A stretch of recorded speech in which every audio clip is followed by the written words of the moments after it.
अहिंसा का मतलब ये कभी नहीं है कि आप अपने आप को जो अपराधी किस्म के लोग हैं उनके हवाले कर दो, वो आपको मार डालें, आपको लूट जाएं। बाबा साहब डॉक्टर भीमराव अम्बेडकर ये जानते थे कि मेरे लोगों के लिए जो मैं सुविधाएं जुटा रहा हूँ, ये भेड़ियों के बीच में अपने समाज छोड़ रहा हूँ मैं। ये भेड़िए जो हैं, जब इनको दाव मिलेगा, जब इनको मौका मिलेगा, तो इनको खाने में कसर नहीं छोड़ेंगे।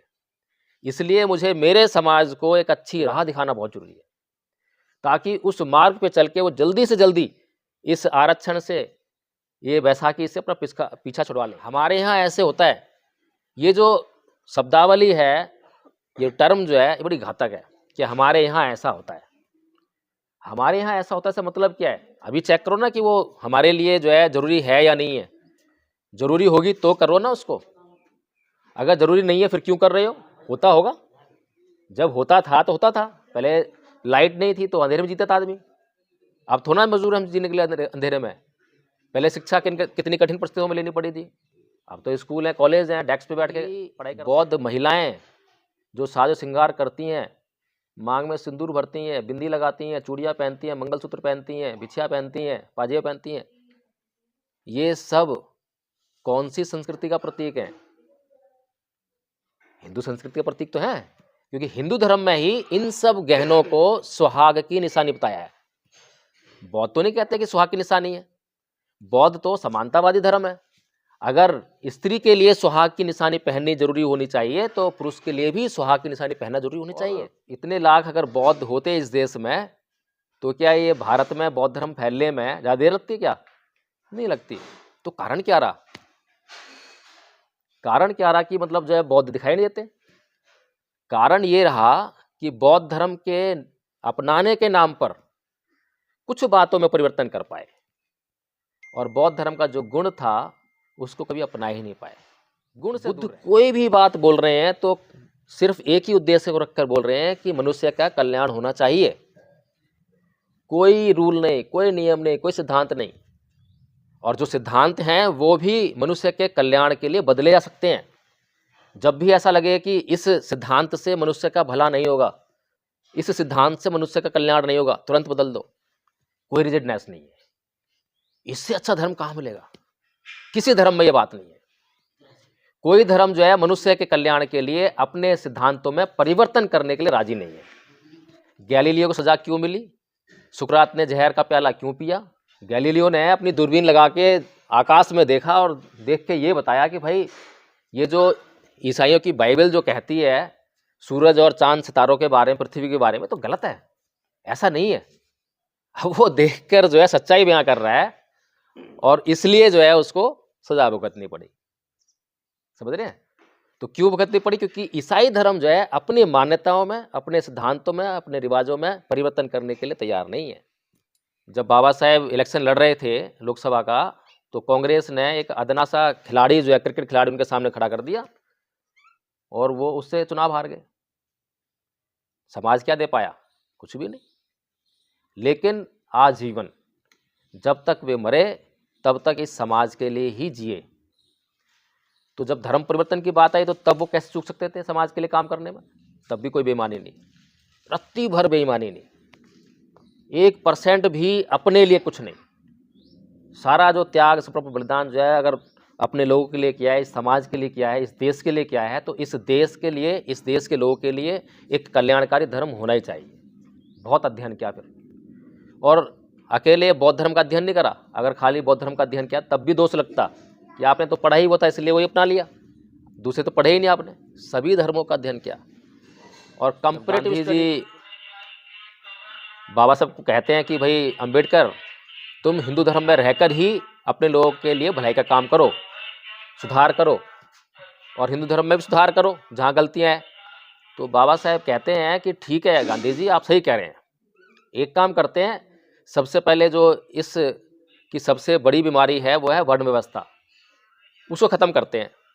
तो गांधी जी कहते हैं अरे अंबेडकर, ये कैसे हो सकता है? वर्ण व्यवस्था तो हिंदू धर्म की आत्मा है। हमें अच्छी तरह पता है कि जब तक हम संगठित नहीं होंगे, जब तक हमारी कोई समस्या हल होने वाली नहीं है। और ये बात कोई नई तो हम नहीं जान नहीं रहे हैं, हम जब से पैदा हुए जब से सुनते आ रहे होंगे, और हमारे से पहले जो है जो पूर्वज हैं वो भी यही बात कहते आए कि संगठित रहिए, संगठन में ही शक्ति है। फिर आखिर हम जो संगठित क्यों नहीं हो पाए, ये सवाल होना चाहिए ना होना चाहिए? ये सवाल कभी हम लोग अपने दिमाग से करते हैं क्या? जब भी हम जो बात करते हैं केवल एक ही बात करते हैं कि संगठित हो जाओ। अभी भी समाज में एक चर्चा चल रही है कि मायावती है, रावण है, और भी जो जैसे राजेंद्र पाल गौतम जी हैं, ये सारे नेता अगर इकट्ठे हो जाएं तो हम लोग इस देश में जो है राजनीति प्राप्त कर लेंगे, शक्ति प्राप्त कर लेंगे। सभी जानते हैं, तो बड़ी मोटी मोटी बात है, 5 साल का बच्चा भी जानता है। तो वो भिक्खू बोला कि भाई बात तो आप बिल्कुल ठीक कह रहे हैं, इसको तो 5 साल का बच्चा भी जानता है कि ये करना चाहिए और ये नहीं करना चाहिए, लेकिन जब आचरण की बात आती है तब 60 साल का बुढ़ा भी इस बात पे आचरण नहीं कर पाता। तो हमारी समस्या ये नहीं है कि हम जानते नहीं हैं, हम जानते हैं, लेकिन हमारी समस्या ये है कि उसका फॉलोअप नहीं मिल पा रहा, उस पर आचरण नहीं हो पा रहा। तो जो आचरण नहीं हो पा रहा, तो हमारी असली समस्या जो है कि आचरण क्यों नहीं हो पा रहा, वो एक जो प्रश्न चिन्ह है वो हमारी असली समस्या है और होनी चाहिए। तो समाज में अभी तक इस बात पे चिंतन जो है नहीं हो पाया है। सुमन जी ने बताया कि हमने जो है एडवोकेट जय भीम प्रकाश जी ने एक ट्रस्ट बनाया है, एक संघ बनाया है, संगठन बनाया है। बात ठीक है कि बनाया हमने, लेकिन उसमें एडवोकेट जय भीम प्रकाश होगा तो उसका अहम रहेगा कि मैंने बनाया है, मैंने किया है। और जब तक ये अहम रहेगा तो ये एक तृष्णा भी रहेगी कि मेरा नाम हो, मेरे पर्चे छपें, मेरे पोस्टर लगें। और जब ये तृष्णा रहेगी तो मैं दूसरे को जगह नहीं दूंगा, दूसरे को काम करने का मौका नहीं आएगा। तो सबसे पहली बात तो ये है कि हम लोगों ने संगठन नहीं बनाया, संघ बनाया है। और संघ और संगठन में बड़ा फर्क होता है।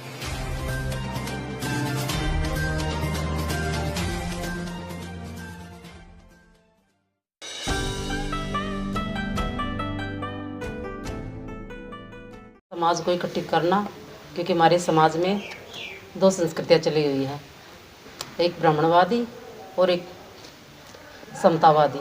तो हमें समतावादी सबको बराबरी का, हर एक चीज़ के लिए बराबरी मिल सके, उसके लिए कार्य करना है। और उसी के उद्देश्य से हमारे एडवोकेट सर ने दंपत ट्रस्ट बनाया हुआ है, और उसमें हमारा कोर्स होता है, सुबह शाम की गूगल मीट होती है, सब बंदे जुड़ते हैं, सबको अपने विचार रखते हैं, बाबा साहब के ऊपर बातचीत होती है, धम्म के ऊपर बातचीत होती है। और इसी उद्देश्य से सबको संगठित करने के लिए, समाज में जोड़ने के लिए यहाँ पर मीटिंग बुलाई गई है। उसमें मैंने सीखा है, भगवान बुद्ध के ऊपर हमारा कोर्स चल रहा है। उसमें 3 साल का कोर्स, हमारा 1 साल का कोर्स हो गया है। दंपत की गाथाएँ हैं, उसमें यही बताया गया है कि जो भी हमारा अच्छा बुरा हमारे मन का वो है, अगर हम मन में अच्छा बुरा सोचते हैं वही हमारी ज़िंदगी में चलता है, और उसी को हमें अपने मन पर कंट्रोल करना है और अच्छे के लिए कुछ न कुछ करना है। इसलिए समाज को संगठित करना है, जोड़ना है, ताकि हमारे ऊपर कोई भी गलत नहीं हो सके। जी, जय भीम बताए। और ये हमारे सर एडवोकेट सर जी, इन्होंने 3 साल का कोर्स है, हमारा 1 साल का कोर्स हो गया है, और उसका हमें सर्टिफिकेट 24 दिसंबर को यहाँ पर विकासपुरी प्रज्ञा बुद्ध विहार में मिला था। और हमारे वहाँ पर मुख्य अतिथि आए थे राजेंद्र पाल गौतम जी, उन्हीं के हाथों तो जी। भी दंपत ट्रस्ट के से हुआ हूँ, 1 साल का कोर्स पूरा कर लिया है। समाज के प्रति अपना समर्पण करने के लिए आपके स्थान में उपस्थित हुए, और अपने समाज की जो समस्याएं हैं, जो हमारा समतावादी समर संघ है, उसकी तरफ बढ़ने की कोशिश है। यही बात हमारे जय प्रकाश जी बताएंगे आपको। तो समस्या क्या है? समस्या को जान पाएंगे तो उसका जो है हम समाधान कर पाएंगे। अगर हम समस्या को ही नहीं जान पाएंगे और खाली उसको ऊपर ऊपर से देख पाएंगे कि एक समस्या दिखाई दे रही है, बस उसका हल चाहिए, लेकिन समस्या की जड़ में नहीं जाएंगे, तो वो समस्या बनी रहेगी, समस्या का हल कभी नहीं हो पाएगा। तो इसीलिए अभी अमित नाम है ना आपका, भाई साहब जो हैं, उनसे पहले भी बात हुई और रास्ते में भी बात करते आ रहे थे गाड़ी में जो है, तो बहुत अच्छी बात कही इन्होंने कि जब तक समाज संगठित नहीं होगा तब तक कुछ होने वाला नहीं है, और हमें पावर चाहिए, शक्ति चाहिए। और शक्ति जो है कई प्रकार की होती है, शरीर की भी शक्ति होती है, धन की शक्ति भी होती है, जन बल की शक्ति भी होती है, राजनीतिक शक्ति भी होती है, हर तरह की शक्ति होती है, शिक्षा की शक्ति होती है। तो ये जो शक्ति तो हमें चाहिए, ये हर कोई जानता है। और उन्होंने ये बताया भी कि शक्ति को हासिल करने के लिए संगठित होना पड़ेगा, ऐसे बोला ना आपने। हाँ, तो जो संगठन जो है, हमें अच्छी तरह पता है कि जब तक हम संगठित नहीं होंगे, जब तक हमारी कोई समस्या हल होने वाली नहीं है। और ये बात कोई नई तो हम नहीं जान नहीं रहे हैं, हम जब से पैदा हुए जब से सुनते आ रहे होंगे, और हमारे से पहले जो है, जो पूर्वज हैं, वो भी यही बात कहते आए कि संगठित रहिए, संगठन में ही शक्ति है। फिर आखिर हम जो संगठित क्यों नहीं हो पाए, ये सवाल होना चाहिए ना होना चाहिए? ये सवाल कभी हम लोग अपने दिमाग से करते हैं क्या? जब भी हम जो बात करते हैं, केवल एक ही बात करते हैं कि संगठित हो जाओ। अभी भी समाज में एक चर्चा चल रही है कि मायावती है, रावण है, और भी जो जैसे राजेंद्र पाल गौतम जी हैं, ये सारे नेता अगर इकट्ठे हो जाएं तो हम लोग इस देश में जो है राजनीतिकता प्राप्त कर लेंगे, शक्ति प्राप्त कर लेंगे। सभी जानते हैं, तो बड़ी मोटी मोटी बात है। एक बार भगवान बुद्ध के पास जो है एक बुढ़िया गई और बोली, भगवान बुद्ध, मैं आपका धम्म जानना चाहती हूँ। मैं बिल्कुल अनपढ़ हूँ, बहुत विद्वान नहीं हूँ, बहुत बारीक बारीक बातें मैं नहीं जान सकती हूँ, तो बहुत कम शब्दों में और आसानी से समझ सकूँ वो बताइए कि धम्म है क्या।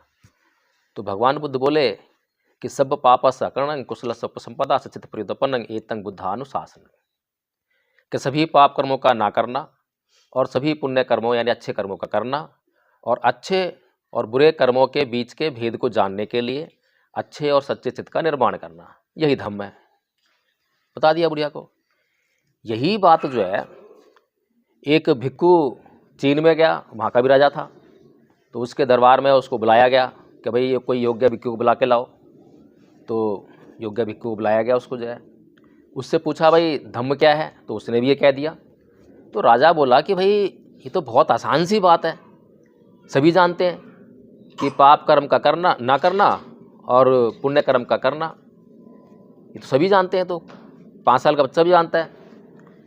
तो वो भिक्खु बोला कि भाई बात तो आप बिल्कुल ठीक कह रहे हैं, इसको तो 5 साल का बच्चा भी जानता है कि ये करना चाहिए और ये नहीं करना चाहिए, लेकिन जब आचरण की बात आती है तब 60 साल का बुढ़ा भी इस बात पे आचरण नहीं कर पाता। तो हमारी समस्या ये नहीं है कि हम जानते नहीं हैं, हम जानते हैं, और ऐसा भी नहीं है कि हमारे पास कुछ सामग्री नहीं है पढ़ने लिखने के लिए। बाबा साहब डॉक्टर भीमराव अम्बेडकर ने बड़ी मेहनत से बहुत सारा साहित्य लिख के रखा हुआ है, सारी बातें लिख के दी हैं कि हमें क्या क्या समस्याएं फेस करनी पड़ सकती हैं, उसका क्या समाधान होगा। लेकिन हमारी समस्या ये है कि उसका फॉलोअप नहीं मिल पा रहा, उस पर आचरण नहीं हो पा रहा। तो जो आचरण नहीं हो पा रहा, तो हमारी असली समस्या जो है कि आचरण क्यों नहीं हो पा रहा, वो एक जो प्रश्न चिन्ह है, वो हमारी असली समस्या है और होनी चाहिए। तो समाज में अभी तक इस बात पे चिंतन जो है नहीं हो पाया है। अभी सुमन जी ने बताया कि हमने जो है एडवोकेट जय भीम प्रकाश जी ने एक ट्रस्ट बनाया है, एक संघ बनाया है, संगठन बनाया है। बात ठीक है कि बनाया हमने, लेकिन उसमें एडवोकेट जय भीम प्रकाश होगा तो उसका अहम रहेगा कि मैंने बनाया है, मैंने किया है। और जब तक ये अहम रहेगा तो ये एक तृष्णा भी रहेगी कि मेरा नाम हो, मेरे पर्चे छपें, मेरे पोस्टर लगें। और जब ये तृष्णा रहेगी तो मैं दूसरे को जगह नहीं दूंगा, दूसरे को काम करने का मौका नहीं आएगा। तो सबसे पहली बात तो ये है कि हम लोगों ने संगठन नहीं बनाया, संघ बनाया है। और संघ और संगठन में बड़ा फ़र्क होता है। संगठन में जो है बहुत से लोग बुराई करते नजर आपको आए होंगे कि पद होता है, प्रतिष्ठा होती है, माइक होता है, मंच होता है, ये चीज़ें तो होती हैं, लेकिन संगठन का अपनी जगह महत्व है और संघ का अपनी जगह महत्व है।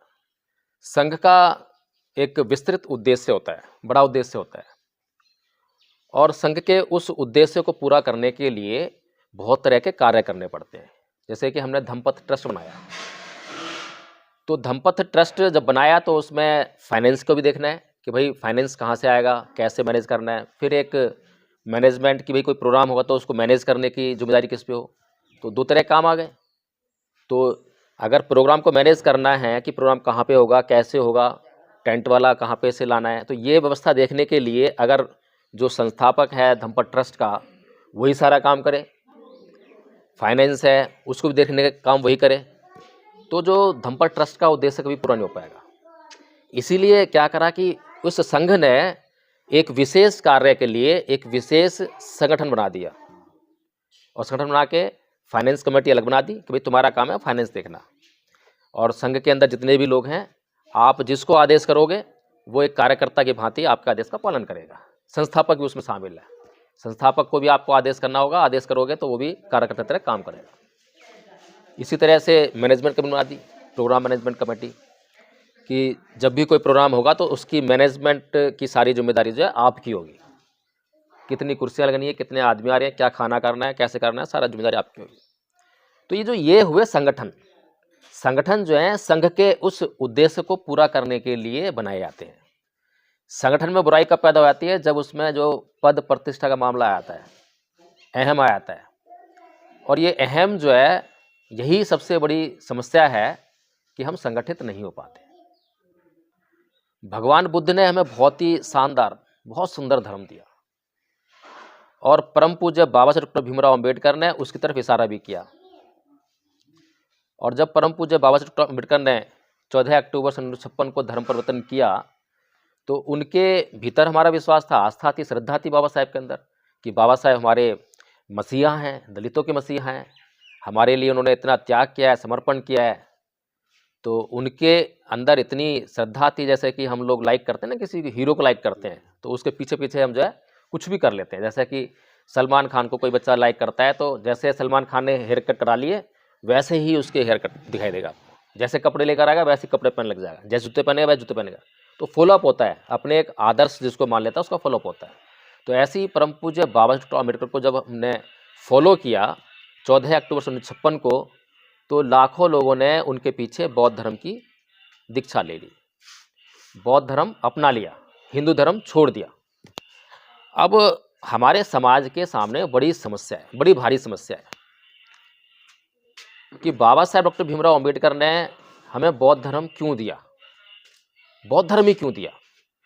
और भी एक तो चलो हिंदू धर्म में तो थे ही, हिंदू धर्म छोड़ा, क्यों छोड़ा सबको पता है कि बहुत ही बुरी स्थिति में आ गए थे हम लोग, और उस स्थिति से बाहर निकालने के लिए हिंदू धर्म के पास कोई रास्ता नहीं था।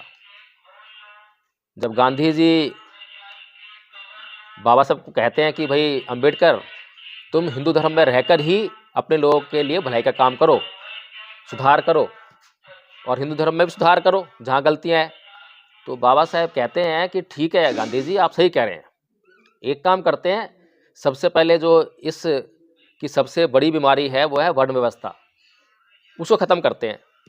तो गांधी जी कहते हैं अरे अंबेडकर, ये कैसे हो सकता है, वर्ण व्यवस्था तो हिंदू धर्म की आत्मा है। तो बाबा साहेब ने कह दिया भाई ठीक है, अगर ये आत्मा है तो यही हमारी समस्या की असली जड़ है। अगर ये ख़त्म नहीं हो सकती और ये ख़त्म होती हिंदू धर्म ढह जाएगा तुम्हारा जो है, तो फिर उसका फ़ायदा कुछ नहीं वहाँ रहने का। तो हिंदू धर्म छोड़ दिया। और जब हिंदू धर्म छोड़ा, 13 अक्टूबर सन 1935 को ये घोषणा की थी कि मैं हिंदू धर्म में पैदा हुआ, मेरे बस की बात नहीं थी, लेकिन मैं हिंदू धर्म में मरूंगा नहीं।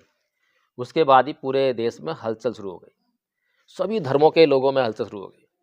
सभी धर्म के लोग जो हैं, नेता धर्म के, वो ये चाह रहे थे कि बाबा साहेब जो हैं उनके धर्म को स्वीकार कर लें।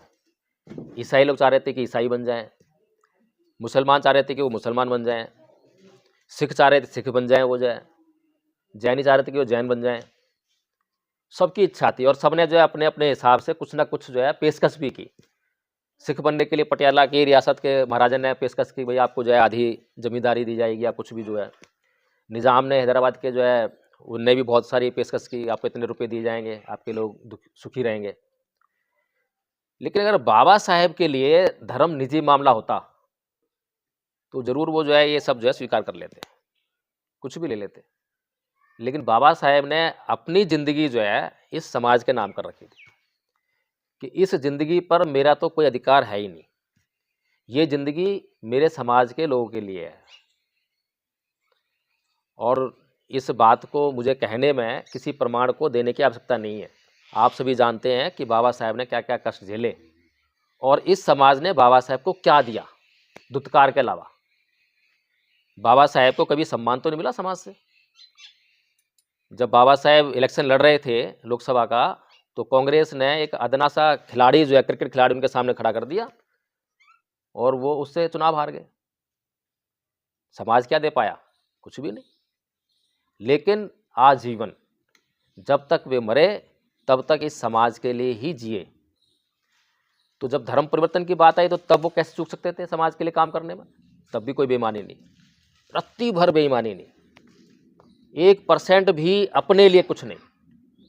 सारा जो त्याग समर्पण बलिदान जो है अगर अपने लोगों के लिए किया है, इस समाज के लिए किया है, इस देश के लिए किया है, तो इस देश के लिए, इस देश के लोगों के लिए एक कल्याणकारी धर्म होना ही चाहिए।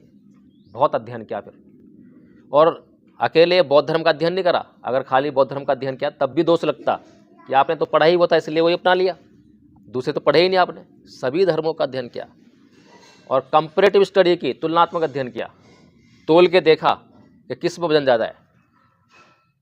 तो ये देखा कि बुद्ध का जो धम्म है उसके मुकाबले अन्य धर्म तो धर्म के नाम पर क्या कहें उसको, जो है धर्म तो ठहरते ही नहीं है। बुद्ध कोई भी बात बोल रहे हैं तो सिर्फ एक ही उद्देश्य को रखकर बोल रहे हैं कि मनुष्य का कल्याण होना चाहिए। कोई रूल नहीं, कोई नियम नहीं, कोई सिद्धांत नहीं। और जो सिद्धांत हैं वो भी मनुष्य के कल्याण के लिए बदले जा सकते हैं। जब भी ऐसा लगे कि इस सिद्धांत से मनुष्य का भला नहीं होगा, इस सिद्धांत से मनुष्य का कल्याण नहीं होगा, तुरंत बदल दो। कोई रिजिडनेस नहीं है। इससे अच्छा धर्म कहाँ मिलेगा? किसी धर्म में ये बात नहीं है। कोई धर्म जो है मनुष्य के कल्याण के लिए अपने सिद्धांतों में परिवर्तन करने के लिए राजी नहीं है। इसके उदाहरण हमने देखे। गैलीलियो को सजा क्यों मिली? सुकरात ने जहर का प्याला क्यों पिया? सभी जानते हैं ना, केवल उन्हीं धार्मिक मान्यताओं के लिए। इतने बड़े वैज्ञानिक थे। गैलीलियो ने अपनी दूरबीन लगा के आकाश में देखा और देख के ये बताया कि भाई ये जो ईसाइयों की बाइबल जो कहती है सूरज और चांद सितारों के बारे में, पृथ्वी के बारे में, तो गलत है, ऐसा नहीं है। अब वो देखकर जो है सच्चाई बयां कर रहा है और इसलिए जो है उसको सजा भुगतनी पड़ी। समझ रहे हैं? तो क्यों भुगतनी पड़ी? क्योंकि ईसाई धर्म जो है अपनी मान्यताओं में, अपने सिद्धांतों में, अपने रिवाजों में परिवर्तन करने के लिए तैयार नहीं है। और बुद्ध कहते हैं कि कोई भी सिद्धांत, रीति रिवाज, परंपरा अगर मनुष्य के कल्याण के आड़े आती हो तो तुरंत चेंज कर दो, खत्म कर दो उसको। धर्म का उद्देश्य तो मनुष्य कल्याण करना है ना। धर्म मनुष्य के लिए है, मनुष्य धर्म के लिए नहीं है। मनुष्य के जीवन जीने के लिए एक साधन है। लेकिन आज क्या धर्म की स्थिति वो है? नहीं है। तो इसी गुण को देखते हुए बाबा साहब डॉक्टर भीमराव अम्बेडकर ने बुद्ध की शरण ग्रहण की और अपने लोगों से भी आह्वान किया, और उनके आह्वान पर लाखों लोगों ने उसी समय जो है बौद्ध धर्म अपना लिया। और उसके बाद जब बाबा साहेब का देहांत हुआ तो उनकी चिता पर कसम खाते हुए, कैसे कहते हैं उसको, कि उनकी चिता पर जो है कसम खाते हुए, प्रतिज्ञा करते हुए लाखों लोगों ने फिर धर्म बदला, फिर बौद्ध धर्म ग्रहण किया। तो इतने सारे, इतने लाखों लोग जो हैं बौद्ध बने, वो गए कहाँ? और इतने लाख अगर बौद्ध होते इस देश में तो क्या ये भारत में बौद्ध धर्म फैलने में ज़्यादा देर लगती? क्या नहीं लगती। तो कारण क्या रहा? कारण क्या रहा कि मतलब जो है बौद्ध दिखाई नहीं देते? कारण ये रहा कि बौद्ध धर्म के अपनाने के नाम पर कुछ बातों में परिवर्तन कर पाए, और बौद्ध धर्म का जो गुण था उसको कभी अपना ही नहीं पाए, गुण से दूर रह गए। क्या कर लिया? किसी भी धर्म परिवर्तन में अगर हम देखें तो 3 महत्वपूर्ण स्टेप्स होते हैं या 3 बातों की आवश्यकता होती है। पहला होता है प्रतीकों का परिवर्तन। प्रतीक होते हैं जैसे कि मूर्तियाँ, तस्वीरें, कपड़े, मंदिर, मस्जिद, ये प्रतीक होते हैं। आप जब मस्जिद देखते हो तो क्या लगता है आपको कि ये मुसलमानों का स्थान है। किसी की मूर्ति देखते हो क्या लगता है आपको कि ये जैनियों की है, बौद्धों की है, हिंदुओं की है। तो ये प्रतीक है। या कपड़े पहनने के ढंग से भी कई बार मालूम पड़ जाता है कि ये सिख है, ये मुसलमान है। तो ये हो गया प्रतीकों का परिवर्तन, वो बौद्धों ने कर लिया, और वो भी आधा अधूरा करा, पूरा नहीं करा। पहले घरों में जो है हिंदुओं की देवी देवताओं की, ईश्वरों की मूर्तियां थी, वो हटा के बाबा साहेब और भगवान बुद्ध आ गए, ये परिवर्तन कर लिया।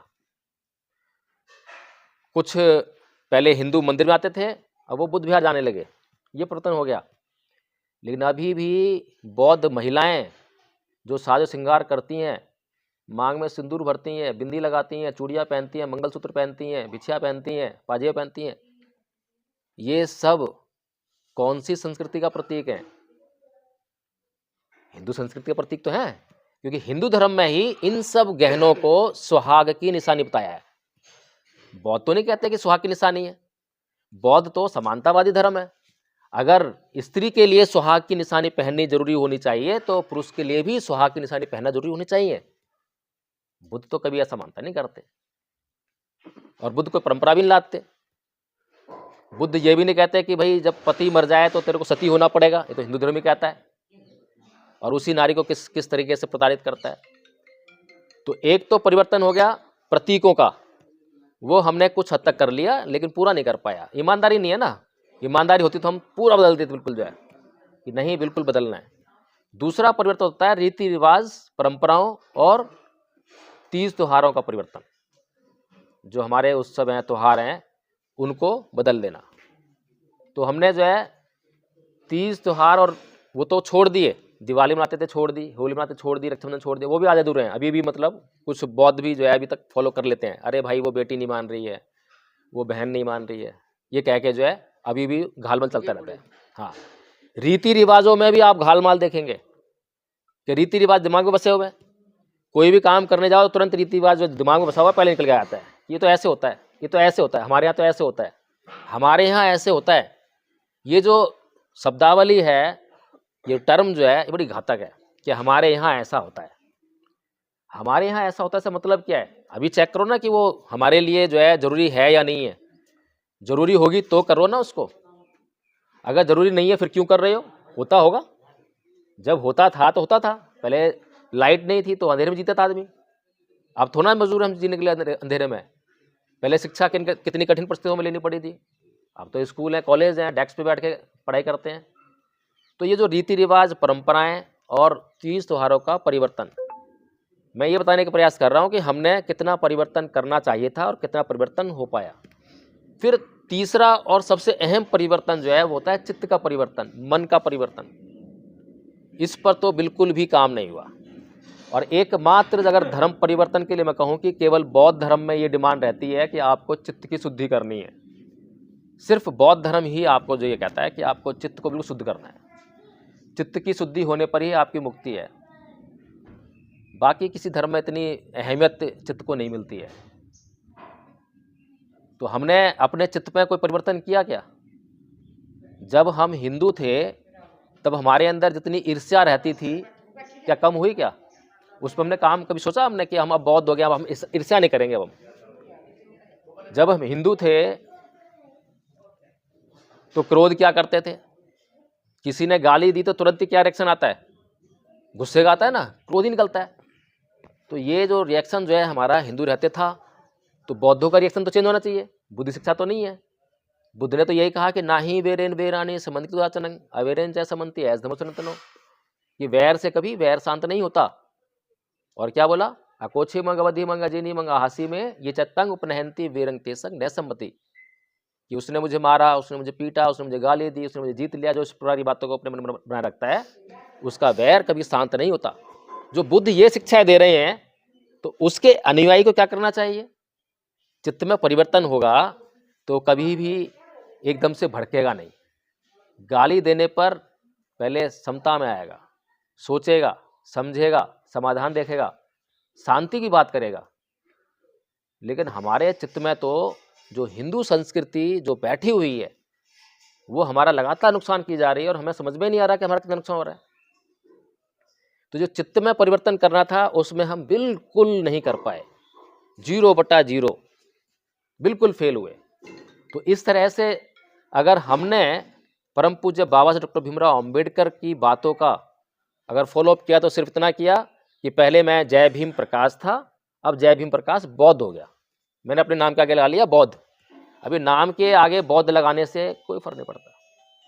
मेरा कल्याण तो तब होगा जब मेरे चित्त की दशा सुधरेगी। बाबा साहब डॉक्टर भीमराव अंबेडकर ने बड़ी मेहनत से अपनी विपरीत परिस्थितियों में, अपनी विपरीत मानसिकता के लोगों के बीच में, एक तरह से कहें कि दुश्मन लोगों के बीच में रहकर भी जो है संविधान में हमें आरक्षण की सहूलियत देने का काम किया। आरक्षण दिया ना हमें, उसकी वजह से नौकरियों में आ गए और अच्छी सुविधाएं मिली। लेकिन बाबा साहब डॉक्टर भीमराव अंबेडकर ये जानते थे कि मेरे लोगों के लिए जो मैं सुविधाएं जुटा रहा हूँ ये भेड़ियों के बीच में अपने समाज छोड़ रहा हूँ मैं। ये भेड़िए जो हैं, जब इनको दाव मिलेगा, जब इनको मौका मिलेगा, तो इनको खाने में कसर नहीं छोड़ेंगे। इसलिए मुझे मेरे समाज को एक अच्छी रास्ता दिखाना बहुत ज़रूरी है, अच्छी राह दिखाना बहुत ज़रूरी है, ताकि उस मार्ग पे चल के वो जल्दी से जल्दी इस आरक्षण से, ये बैसाखी से अपना पीछा छुड़वा लें। ये सोच बाबा साहब की थी। तो बाबा साहब बुद्ध की शरण दे रहे हैं, और बुद्ध क्या कह रहे हैं? बुद्ध जो है चित्त में परिवर्तन की बात कर रहे हैं। बुद्ध जो है बात कर रहे हैं कि जो अगर हमारा चित्त शुद्ध हो गया तो किसी वैसा की जरूरत नहीं है। बुद्ध कहते हैं कि अपमादो अमतपदंग पमादो मचुनुपदंग अपमता न मीयंती ये पमता यथा मता। यानी कि जो प्रमाद है वो मृत्यु पद के समान है, और अप्रमाद वो अमृत पद के समान है।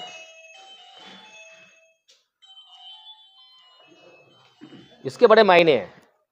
बुद्ध जो है हमेशा अप्रमादी है। अप्रमादी क्या होता है? आलस्य। प्रमाद होता है आलस्य। हम लोग जो है आलस के कारण बहुत सारे काम नहीं कर पाते। और प्रमाद क्या होता है? राग।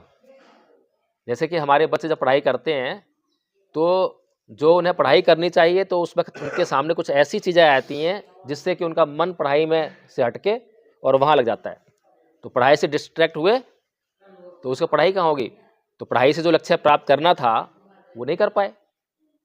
अब ऐसा नहीं है कि हमारे लोगों के पास दिमाग नहीं है, सब कुछ है, लेकिन सहूलतें नहीं थी हमारे पास, अब सहूलतें भी आ रही हैं। तो क्या हम अब जो है अपना आरक्षण छोड़ रहे हैं क्या? जब हमारे पास सहूलतें नहीं थी, अच्छे मकान नहीं थे, लाइट नहीं थी, कूलर नहीं था, फ्रिज नहीं थे, एसी नहीं थे, तब तो समझ में आती थी कि भाई कष्ट हो रहा है। लेकिन जब कष्ट में भी पढ़ रहे थे, और आज इतनी सुविधाएं हो गई हैं तो आप सुविधाओं में नहीं पढ़ पा रहे हैं। कारण क्या है? कारण बस वही है कि बुद्ध की बातों का, बुद्ध के सिद्धांतों का फॉलो अप नहीं आ पा रहा है। बुद्ध कहते हैं कि जीवन में दुख को ढूंढो, और हम कौन संस्कृति को मानने वाले हैं जो कहती है कि जीवन में सुख को ढूंढो। जब हम जीवन में सुख को ढूंढेंगे तो सुख को ढूंढ के करेंगे क्या? क्या करेंगे जी सुख को ढूंढ के? जैसे सुख आएगा उपभोग करेंगे। सुख का तो यही है। सुख आया, टीवी चल रहा है, आगे फिल्म चल रही है, फिल्म स्टार्ट होते ही बस उसको लग गए देखने, घंटों लग गए उसमें। यानी कि जीवन में जब हम सुख को ढूंढते हैं तो सुख के आते ही हम उपभोग करते हैं, और जैसे ही सुख का उपभोग कर लिया फिर खत्म सुख। सुख खत्म, फिर क्या रह गया? फिर आएगा दुख। जिसने अपनी पूरी ज़िंदगी टीवी देखे गुजार दी हो, या नाच गाने में गुजार दी हो, मनोरंजन गुजार दी हो, और जहाँ पे उसे काम करना था वहाँ पे काम करा ही नहीं, तो फिर ज़िंदगी में क्या आएगा? जो सुख का तो भोग कर लिया उसने, अब सुख के बाद दुखी आना है। तो बुद्ध तो ये कहते हैं कि अपने जीवन में देखो दुख, दुख को ढूंढो। जिस जिस एरिया में दुख है, गरीबी एक दुख है, तो दुख को पहचान लो। जब तक गरीबी दूर ना हो, जब तक जो है चैन से बैठो। गरीबी तुम्हारी दूर हो गई तो गरीबी दूर होते ही दुख है, दुख दूर होते ही सुख आएगा। तो सुख को प्राप्त करने का तरीका तो ये है। बुद्ध ने बिल्कुल सटीक मार्ग बताया, और बाबा साहब ने भी सटीक हमें राह दिखाई, बुद्ध की राह। तो ये ब्रीफिंग थी कि कुल मिलाकर जो है हमारा जीवन कैसा चल रहा है और कैसा चलना चाहिए। तो धम्मपथ ट्रस्ट जो है एक संघ है, और ये यही काम कर रहा है कि जो बुद्ध की शिक्षाएं हैं, बुद्ध की इतनी महत्वपूर्ण शिक्षाएं जो हैं, इससे जो भारत का एक एक नागरिक, पूरे संसार का एक एक व्यक्ति इससे लाभान्वित होना चाहिए। हर किसी का कल्याण होना चाहिए। अगर बुद्ध की शिक्षा अहिंसा की है और मैंने तो धारण कर ली, मैं अहिंसात्मक हो गया, लेकिन मेरा पड़ोसी हिंसात्मक है, ये वाला भी हिंसात्मक है, ये वाला भी, ये वाली, और सबके पास जो है तलवार हैं, भाले हैं, तो क्या मैं सुखी रह सकता हूँ? क्या नहीं रह सकता। इसलिए मेरे खाली बौद्ध होने से काम नहीं चलेगा, मेरे खाली बुद्ध की शिक्षाओं को ग्रहण करने से काम नहीं चलेगा। मुझे उन शिक्षाओं को अपने पड़ोसी को बताना पड़ेगा, उसको भी बोलना पड़ेगा भाई अहिंसा अपना, तू भी सुखी रहे, मैं भी सुखी रहूँ।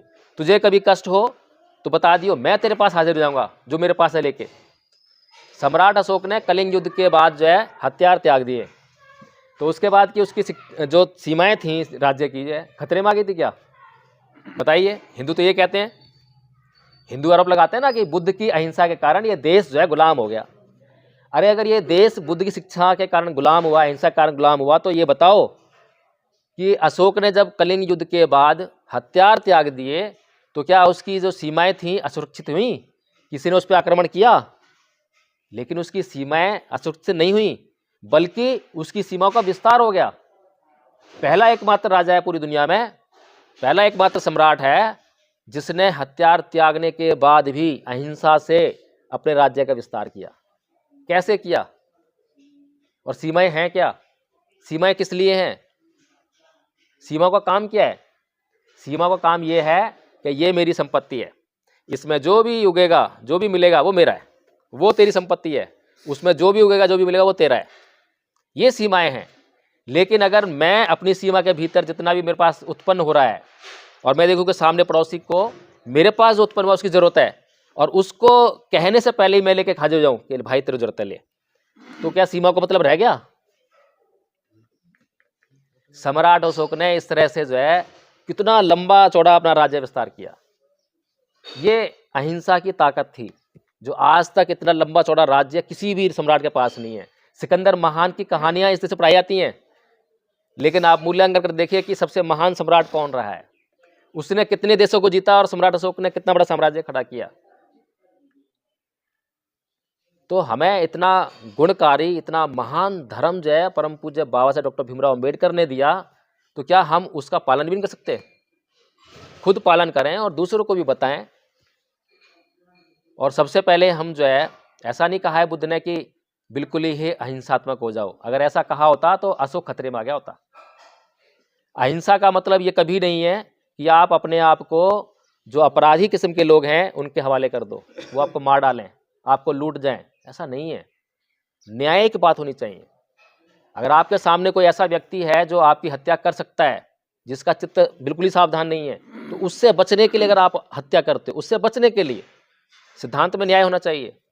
आप अकारण उसको हत्या नहीं चलाओगे उसके ऊपर, लेकिन उससे बचने के लिए या किसी को बचाने के लिए आप उस पर हिंसा का प्रयोग कर रहे हो, तो वो हिंसा जो है हिंसा नहीं रहती है, वो हिंसा अहिंसा होती है, वो न्यायिक हिंसा है।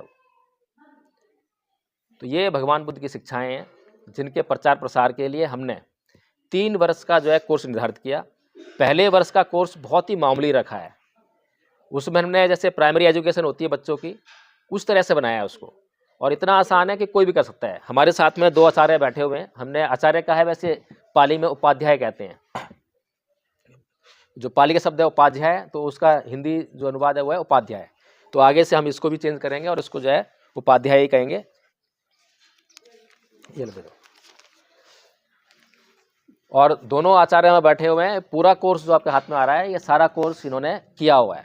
पाली में भी इनको याद है और उसकी हिंदी भी याद है। और ये कोर्स जो है हम लोग, कोई भी हमारे सामने आता है, बैठता है, तो 1 या 2 दिन में मुश्किल से हम जो है उसको सिखा देते हैं, रटा देते हैं। सुमन जी बैठी हैं, इनको 10 गाथाएं याद है पाली में, जबकि आप पाली को संस्कृत समझते होगे। आपने पाली नाम भी पहले सुना होगा, पहली बार सुना होगा, इससे पहले शायद नहीं सुना होगा। है जी, सुनाया तो जो, हाँ जी जी जी,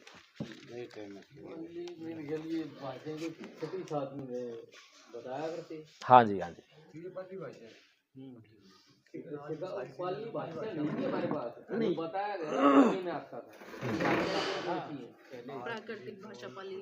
तो जो एक सवाल था वो रह गया। हाँ जी भाई साहब। 1708 का कितने जन्म है संस्कृत का?